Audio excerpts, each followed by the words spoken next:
Nobody saw this coming. Not the fans. Not the insiders. Not even the people who thought they knew every chapter of this story. Because overnight, a fictionalized leak ripped through the internet so violently it felt like the ground shifted. Screens froze. Group chats went silent. And one name detonated across every platform at once: Erika Kirk. In this dramatized reconstruction inspired by online speculation, what allegedly surfaced wasn't a text, a rumor, or a vague whisper. It was something colder. Calculated. Paperwork. The kind of thing nobody pays attention to until it suddenly becomes the only thing that matters. Insurance. Policies. Timing. Control. According to this explosive narrative circulating online, Erika didn't stumble into the spotlight. She stepped into it with something she had been holding back for months. And when she finally spoke, people say the room went still. Because what she revealed, again, in this dramatized scenario, didn't sound like grief. It sounded like preparation. Old interviews are being replayed with new eyes. Every pause feels suspicious. Every cancelled appearance feels intentional. Fans are asking why Charlie looked so drained near the end. Why questions about the future suddenly made him uncomfortable. And why insurance adjustments, of all things, became the detail nobody can stop talking about. Social media has completely lost control. Influencers are spiraling. Analysts are breaking down hypotheticals. Comment sections look like crime scenes. And the most chilling part. The story suggests decisions were being made quietly while the world was distracted. If this fictional account even hints at something deeper, then this isn't just celebrity drama. It's a pressure cooker. And whatever was sealed behind closed doors is starting to crack. Stay right here. Because once you hear what allegedly comes next in this story, you won't be able to unhear it. Nobody saw this coming. Not the fans. Not the insiders. Not even the people who thought they knew every chapter of this story. Because overnight, a fictionalized leak ripped through the internet so violently it felt like the ground shifted. Screens froze.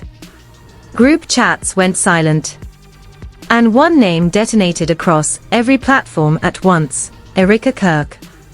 In this dramatized reconstruction inspired by online speculation, what allegedly surfaced wasn't a text, a rumor, or a vague whisper. It was something colder. Calculated. Paperwork. The kind of thing nobody pays attention to until it suddenly becomes the only thing that matters. Insurance. Policies. Timing. Control. According to this explosive narrative circulating online, Erika didn't stumble into the spotlight. She stepped into it with something she had been holding back for months. And when she finally spoke, people say the room went still. Because what she revealed, again, in this dramatized scenario, didn't sound like grief. It sounded like preparation. Old interviews are being replayed with new eyes. Every pause feels suspicious. Every cancelled appearance feels intentional. Fans are asking why Charlie looked so drained near the end. Why questions about the future suddenly made him uncomfortable. And why insurance adjustments, of all things, became the detail nobody can stop talking about. Social media has completely lost control. Influencers are spiraling. Analysts are breaking down hypotheticals. Comment sections look like crime scenes. And the most chilling part. The story suggests decisions were being made quietly while the world was distracted. If this fictional account even hints at something deeper, then this isn't just celebrity drama. It's a pressure cooker. And whatever was sealed behind closed doors is starting to crack. Stay right here. Because once you hear what allegedly comes next in this story, you won't be able to unhear it. Part 1. What happens next in this dramatized reconstruction is where the internet says everything cracked wide open. And before anyone tries to freeze the frame and scream proof, it's important to understand this is the version of events being circulated, exaggerated, and amplified online, built from speculation, alleged leaks, and anonymous chatter that refuses to stay quiet. But that hasn't stopped millions from treating it like the missing puzzle piece they were never supposed to see. According to the viral narrative spreading across timelines, this phase of the story begins quietly, almost invisibly. No press conference. No dramatic announcement. Just a few documents, allegedly referenced in hushed conversations, whispered about in DMs, and dissected by people who swear they know someone who knows someone. The claim lighting up social media is that insurance paperwork tied to Charlie's final year suddenly became a point of tension behind closed doors. Not because of money alone, but because of timing. Dates that didn't line up. Revisions that felt rushed. Adjustments that, in this online version of events, seemed to happen during moments when Charlie appeared increasingly exhausted in public. Fans began replaying clips with forensic obsession. In one interview, he pauses too long before answering a routine question. In another, he deflects a personal topic with a joke that doesn't land. Commenters insist his smile looks forced. Body language experts on TikTok break down the angle of his shoulders, the way his hands clasp, the way he glances sideways before answering. None of this proves anything, but in the court of internet opinion, it doesn't need to. The narrative takes on a life of its own. The speculation claims that Erika, portrayed publicly as composed and measured, allegedly became the gatekeeper of logistics during this time. Emails, schedules, paperwork, all allegedly funneled through her as Charlie focused on work. Again, this is not a verified fact, but an online theory repeated so often it begins to sound real to those consuming it non-stop. Supporters argue this is normal spousal support. Critics claim it's suspicious. The internet, as usual, chooses chaos. Then came the alleged folder. Not a real folder anyone can verify, but a rumored collection of documents that people insist exists. According to the story, this folder supposedly contained insurance-related notes, policy summaries, and handwritten annotations that fans say don't match Charlie's usual tone. Screenshots began circulating that were quickly debunked, re-uploaded, re-edited, and reposted again, each time gaining more dramatic captions. Analysts warned people not to trust them. Nobody listened. What made the narrative explode wasn't the documents themselves, but the idea that something was changed close to the end. Online sleuths claimed beneficiary structures were reorganized. Lawyers on YouTube clarified that such changes are common and often boring. Comment sections ignored them completely. Because boredom doesn't trend. Suspicion does. The story escalated when an alleged former associate, unnamed and unverified, posted a cryptic message hinting that Charlie had been stressed about things he couldn't talk about. The post was deleted within hours, but screenshots lived forever. That single sentence fueled days of speculation. What couldn't he talk about? Who was he protecting? Why did he look so tired? Suddenly, Erika's old interviews were pulled apart frame by frame. People accused her of being too calm. Others defended her, pointing out that grief and stress don't look the same on everyone. But the rumor machine had already decided her composure was suspicious. In this fictionalized narrative, calm became control. Silence became strategy. And every unanswered question became evidence of something darker, even if no facts supported it. The online version of events claims Charlie allegedly questioned something privately. A timeline graphic went viral showing dates of speeches, cancelled appearances, and supposed insurance updates lined up like dominoes. Experts pushed back, saying the correlations were meaningless. The internet doubled down. Once a story reaches, and just when it felt like the internet had exhausted every angle, a new claim surfaced late one night, dropped into comment sections like a match into gasoline. Someone alleged there was an earlier version of something. No one explained what that meant. No one clarified if it even existed. But the idea alone was enough. Because if there was an earlier version, then in the logic of this story, something must have been changed. And if something was changed, then the internet decided someone must have wanted it that way. And that's where this chapter ends, not with proof, not with confirmation, but with a single dangerous thought spreading faster than anyone could stop it. If people are arguing about what was revised, then what was in the version the public never saw? And this is the point in the dramatized narrative, where the internet says the story stopped being messy and started feeling dangerous. Because once the idea of an earlier version took hold, everything people thought they understood collapsed at once. Comment sections didn't just speculate anymore. They investigated. Screenshots multiplied. Timelines grew longer.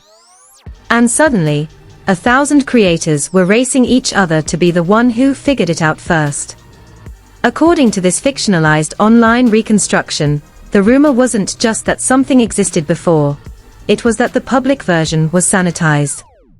People claimed that what eventually surfaced was a softened, edited, legally safe version of something far more complicated. The phrase that kept repeating everywhere was language changes. No one could explain what language. No one could show proof. But once that phrase caught on, it was everywhere. TikTok lives titled, "Read the Language." Threads claiming the wording matters.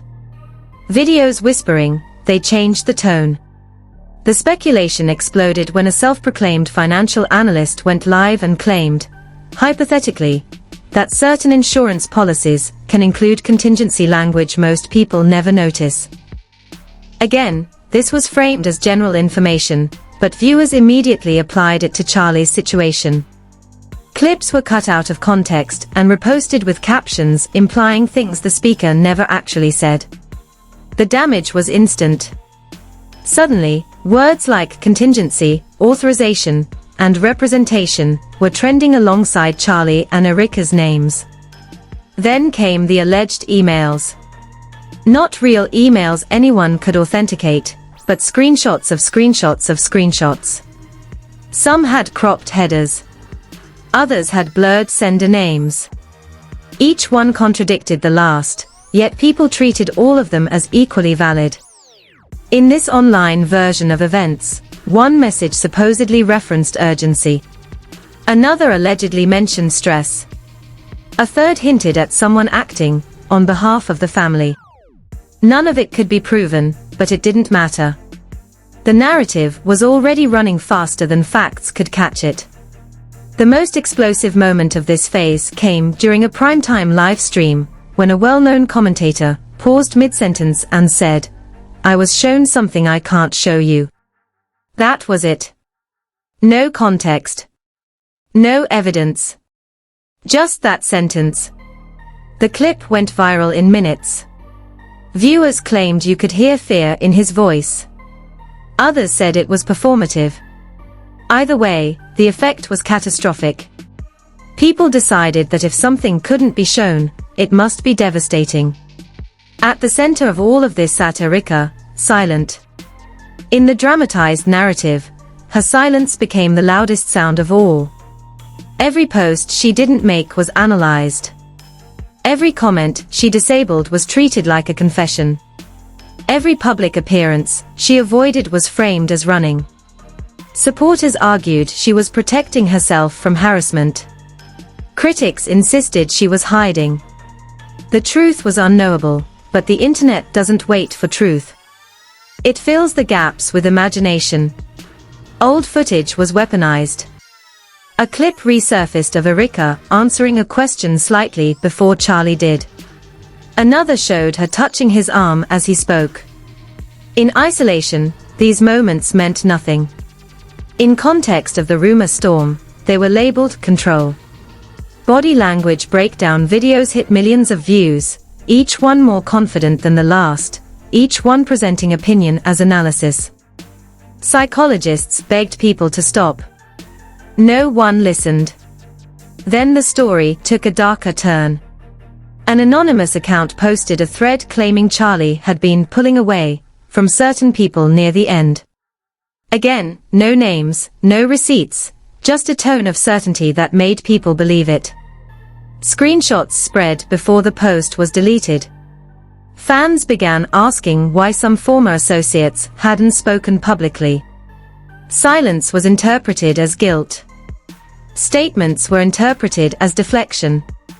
There was no winning. What truly escalated the chaos was the idea that someone else may have been involved. Not Erika alone. Someone unnamed. Someone in the circle. That phrase took on a life of its own. Creators speculated wildly, naming advisors, representatives, assistants, anyone remotely connected. Innocent people were dragged into comment sections simply for having appeared in photos years earlier. It became a digital witch hunt fueled by algorithms and outrage. A legal analyst tried to calm things down on a news segment, explaining that most insurance changes are mundane and heavily regulated. The clip was clipped again, this time with dramatic music and a caption reading, "WHY is he nervous?" His calm tone was reframed as evasive. The internet laughed. The narrative marched on.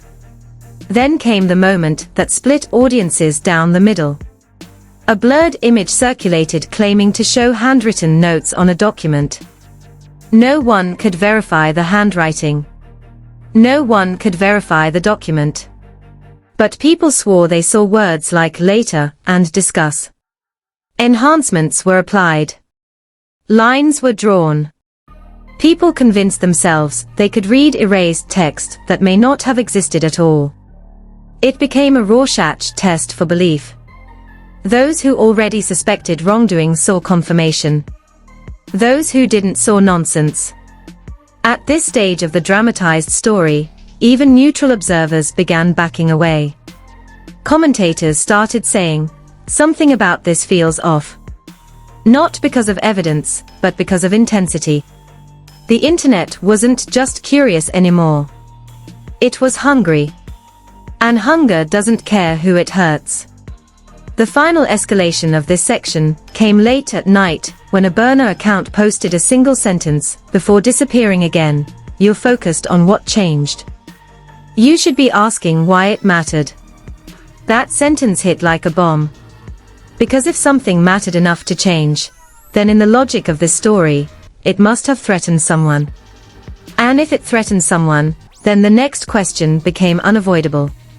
What was supposed to happen if nothing had been changed? And that question, unanswered, hanging in the air, is where this chapter leaves us. This is where the dramatized narrative reaches its most volatile point, the moment when even people who had been riding the speculation wave started asking themselves whether the internet had gone too far, or not far enough. Because by now, the story circulating online wasn't just about paperwork, tone, or timing. It had transformed into something far more unsettling, the idea that control itself was the real issue everyone had been circling without naming. In this fictionalized, internet-driven version of events, the focus suddenly shifted away from Erika alone. Commentators began saying, if this was about one person, it would be simple. And that's when the story took its sharpest turn. The narrative introduced a shadow figure, not named, not proven, not confirmed, just a presence. The representative. The advisor. The person in the room nobody talks about. Once that idea appeared, the internet latched onto it like oxygen. According to this speculative storyline, there were whispers that Charlie wasn't just stressed, he was conflicted. Not scared, not panicked, but caught between expectations. Old quotes resurfaced where he talked vaguely about pressure, responsibility, and being the face of things bigger than himself. At the time, those words sounded philosophical. Now, in the lens of rumor, people treated them like The internet didn't just react, it detonated. In a single moment, timelines froze, comment sections caught fire, and millions of people all asked the same terrifying question at once. What did Candace just expose? And why does Erika look like she was ready for it? Because this wasn't a normal response. This wasn't a shock. This wasn't an outrage.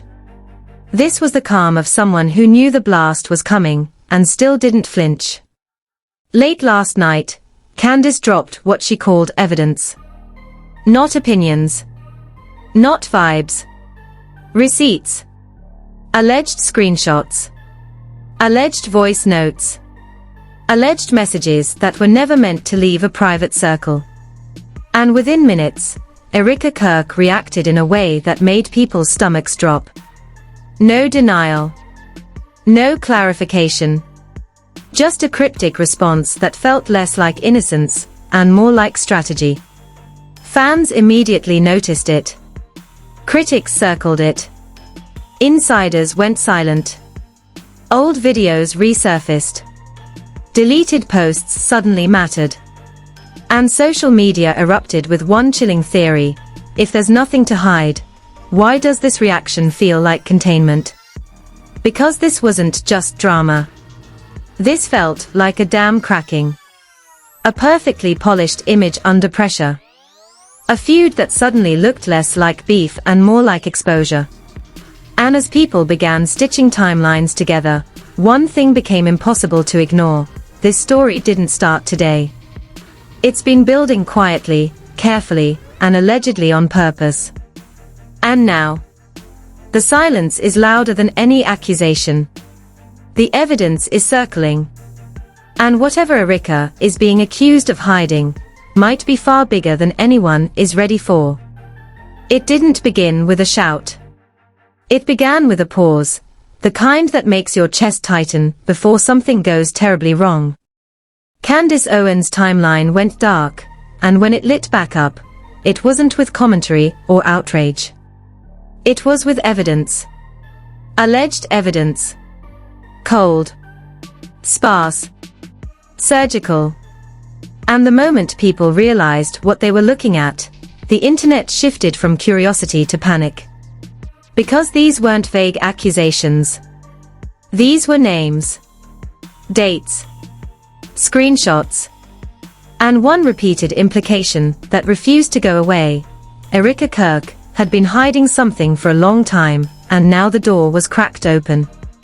The first thing that unsettled people wasn't what Candace showed, it was how precise it felt.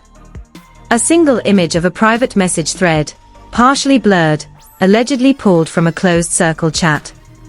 One line visible. Just enough to read. Just enough to haunt.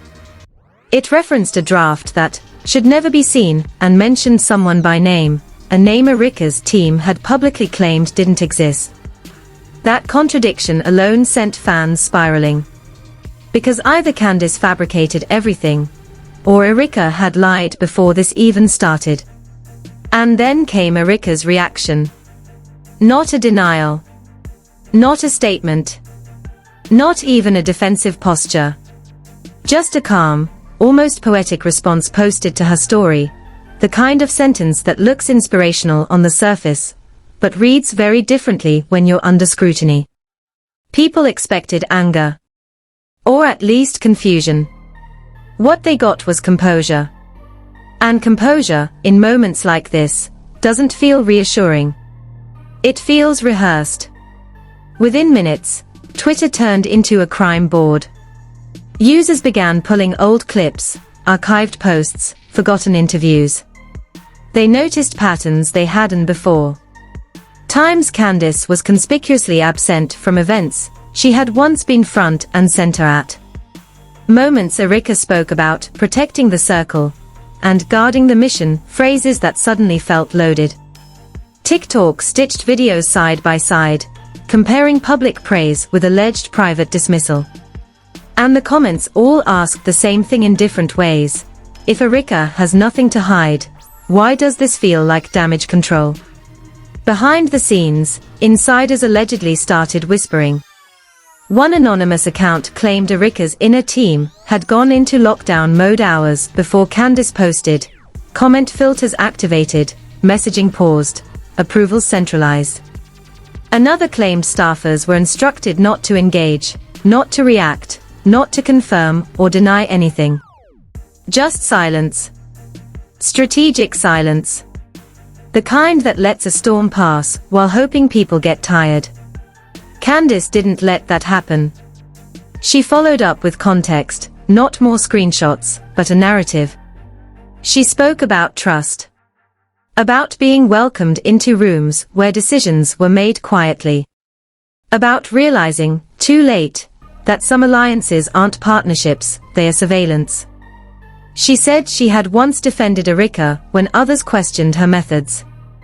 Now, she said, she wished she had asked harder questions sooner. That's when the alleged voice note entered the conversation.